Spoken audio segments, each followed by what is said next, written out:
The next question comes from Wild Ginger Thing.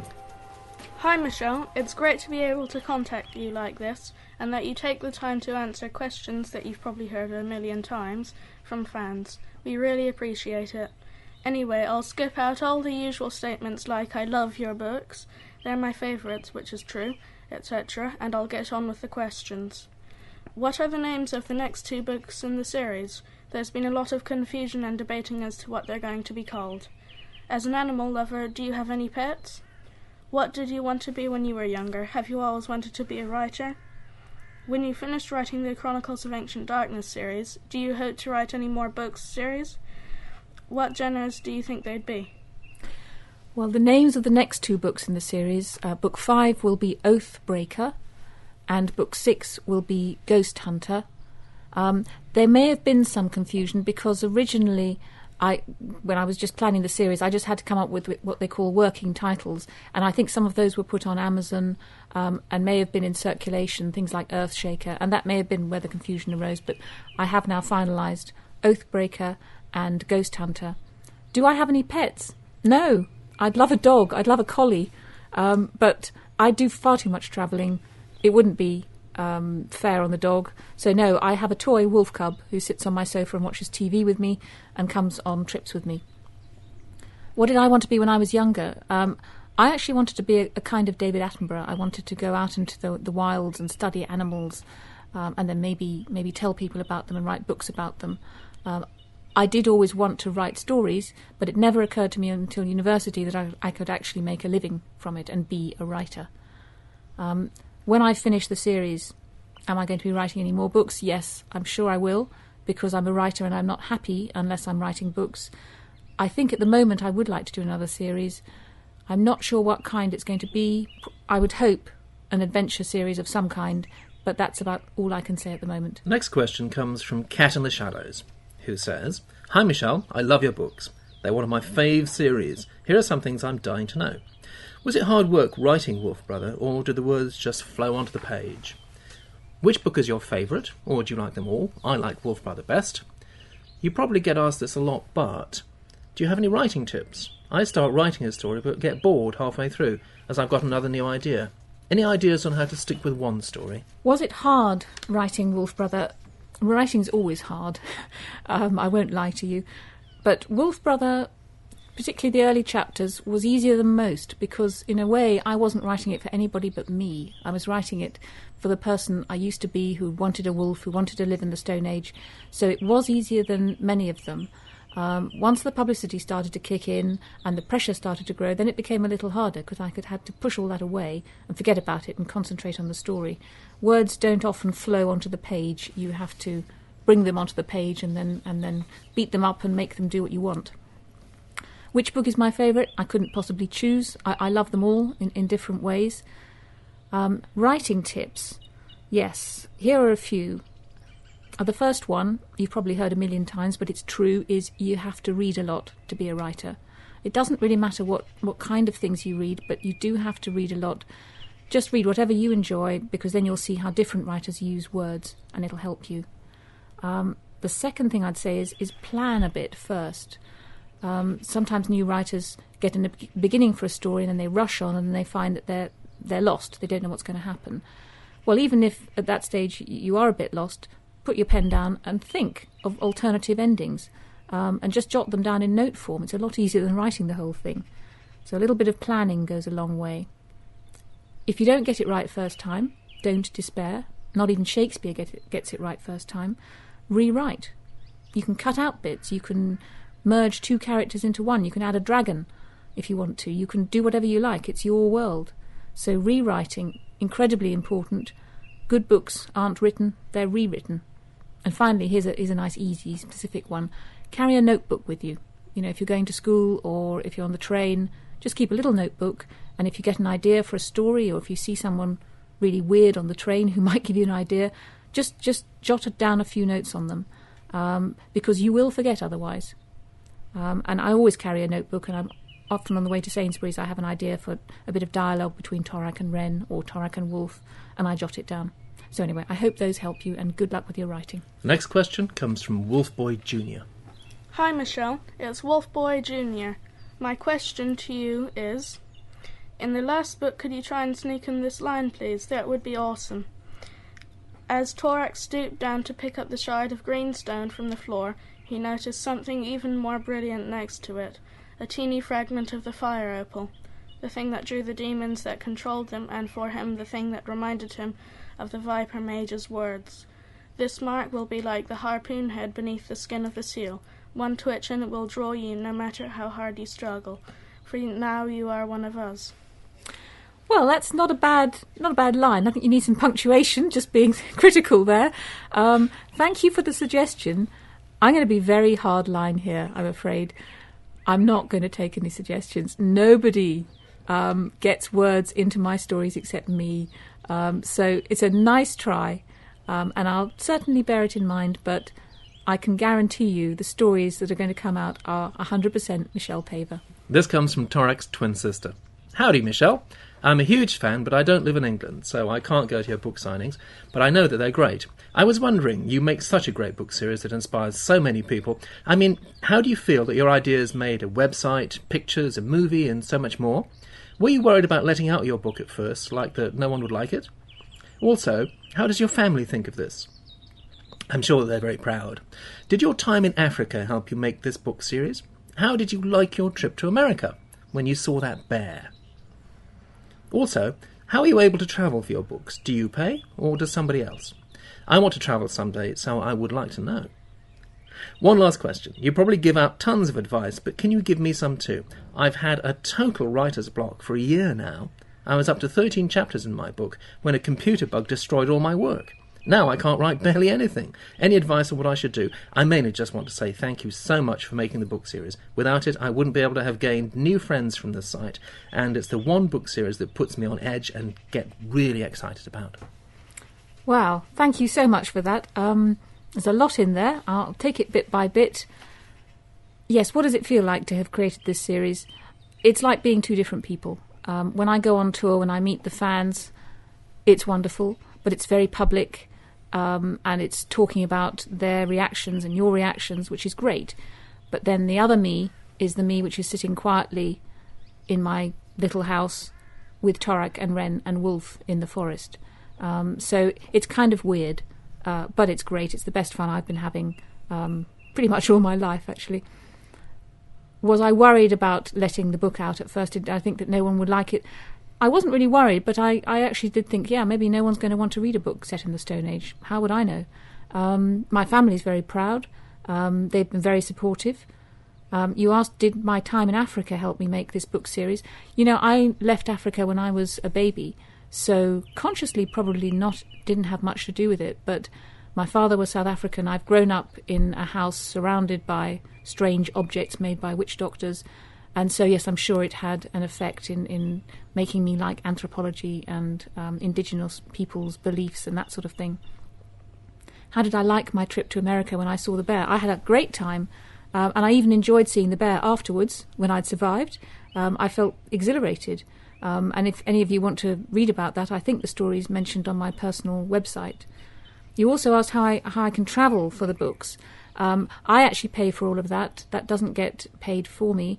And that's partly because the publishers sell a lot of books, so that gives me enough money to go to these wild and amazing places like Greenland and North Norway and Spitsbergen. It's one of the best things about the books is going on those research trips, because I feel that Torak and Wren and Wolf are very much with me as I'm going along. Your writer's block. Yeah, this sounds bad news. The first thing I would say, I did feel for you when you say a computer bug destroyed all your work.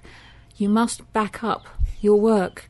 I am religious about this. I use a very old computer program, so I use floppy disks, which are probably way before your time. But I always make sure after every session, even if it's just 2 hours on the computer, I back them up. And then I keep another disk, or you might use a CD-ROM or something, somewhere else. I give it to my mum, so that if my house burns down, I don't lose the next book in the Chronicles. So do, for goodness sake, back up. How do you get over your writer's block? I think maybe you should think of another project. The project that you were working on, the 13 chapters, put it aside for a while. and just have a rest and try to just see if another story floats to the surface, because you might be putting too much pressure on yourself. You don't have to write for a living. I'm guessing that you don't, so don't put too much pressure on yourself, and I'm sure a story will come because you obviously want to write. The next question comes from Ethania. Michelle, there are lots of things I'd like to ask you about, as usual, as you can see. I have suggested an idea for a fan book to be made, which includes the many ideas of the clanners here on the clan and predictions, also featuring the clanners' art in the book, etc. I hope you take this idea seriously and maybe collect the clanners' ideas, predictions, and thoughts about the book to publish. It might be fun to meet challenges head on. And if this idea is taken in, you must write a little something in it too. Something else I had in mind. Whenever you go to do research on wolves or ice bears, etc., is it possible for you to, tell the clan about your experiences? Like a diary kind of thing. That would be cool, I think. A general suggestion by many. Recently a lot of clanners felt there should be more clans mentioned in the Chronicles of Ancient Darkness. Me too. According to some clanners, there's a special pendant you can get from a bookstore. I think it's called Waterstones when you buy Outcast. I really hope the Chronicles of Ancient Darkness posters could be put on sale in Singapore. Well, yes, I hope so too about the posters and indeed the special pendant, which is beautiful.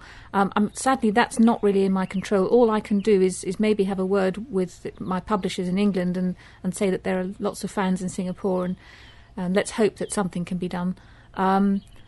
Yes, mentioning more clans in the Chronicles. I will certainly take that on board. But I mentioned the clans that the story needs, because what you don't want really is the story to be cluttered up with lots of extra detail that would slow it down and make it less exciting. So I'll see what I can do. There are actually quite a few clans mentioned in Oathbreaker, because that's when Torak is in the deep forest. The suggestion about the clanners' art is a great one, because I know you've all done some fabulous art. Again, that's something we'll take on board. It's pretty much up to the publishers what is produced. And yes, whenever I go on research trips, could I possibly, keep a blog or a diary or something? That's a great idea, but I'm going to have to be a bit harsh here, because those research trips, I go entirely on my own, and there's a reason for that, because I'm kind of living the story as I go. For example, when I was doing Spirit Walker, I went up to North Norway, I went to the Lofoten Islands. I knew roughly what was going to happen in the story. I had Torak and Wren and Wolf very much with me in my imagination. Sometimes I could almost see them.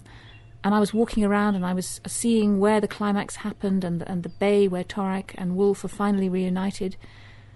And I was feverishly writing all these things down. If I had to write a diary for the clanners as well, I think it would pull me out of the story, and then Spirit Walker wouldn't have been such a good book.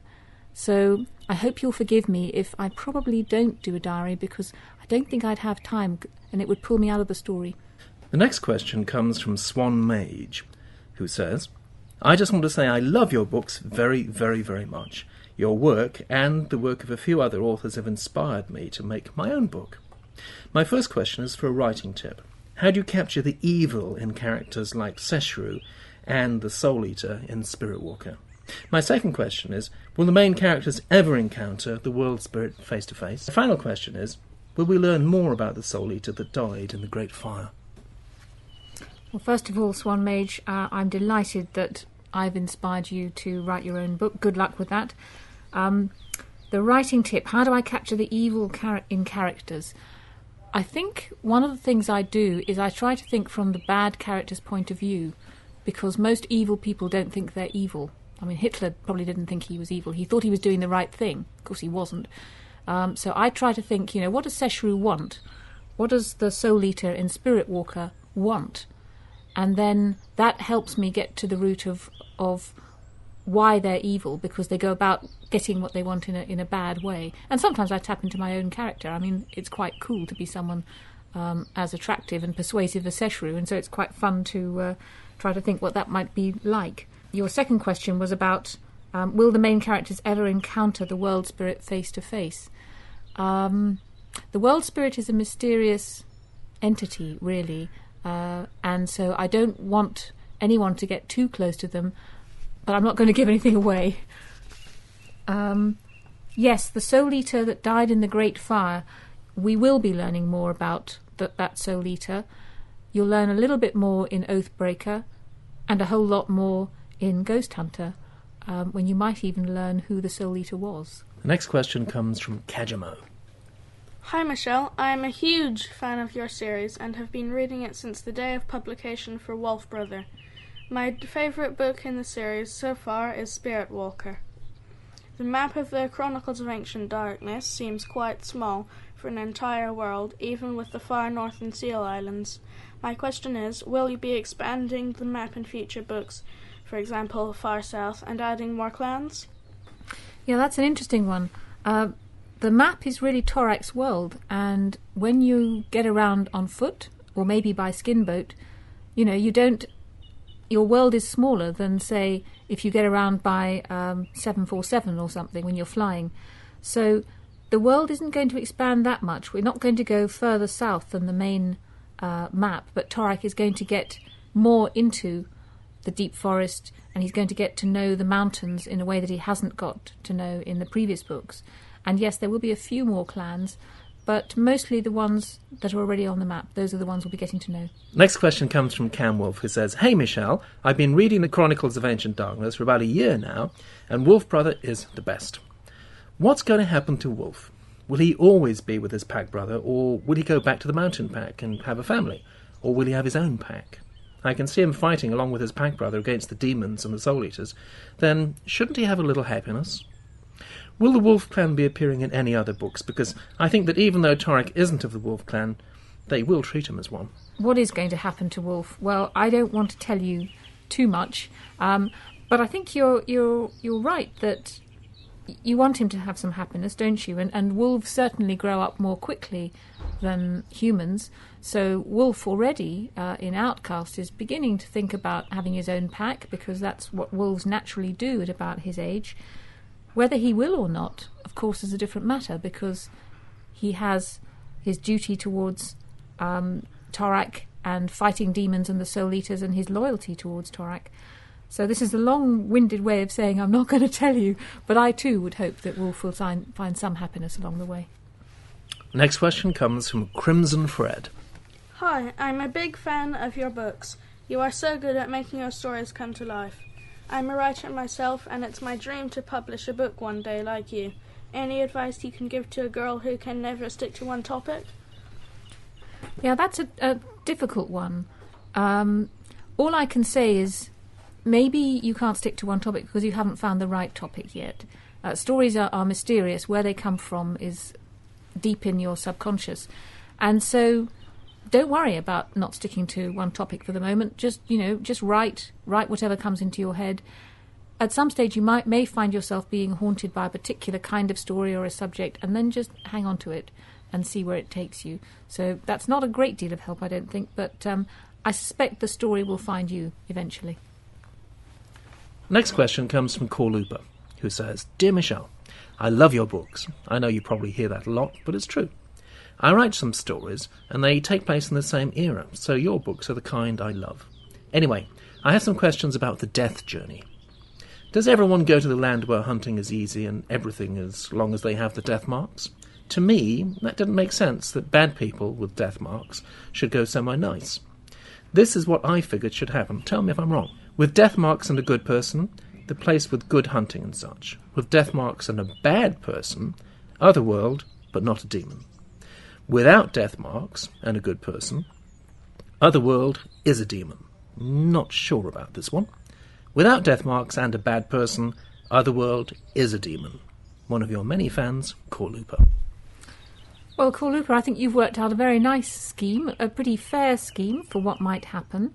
That might well be what some of the clans themselves believe, because it's quite logical. Do they know? No, they don't. Do I know? Well, I can't tell you exactly, because nobody actually knows what happens to someone after they die, and I'm in the same position as Torak is, really. We know no more about what happens when we die than they did then. So I think it would be wrong if I were to spell it out too specifically, because then it would be unrealistic. You're in the same position as Torak, and to some extent me too.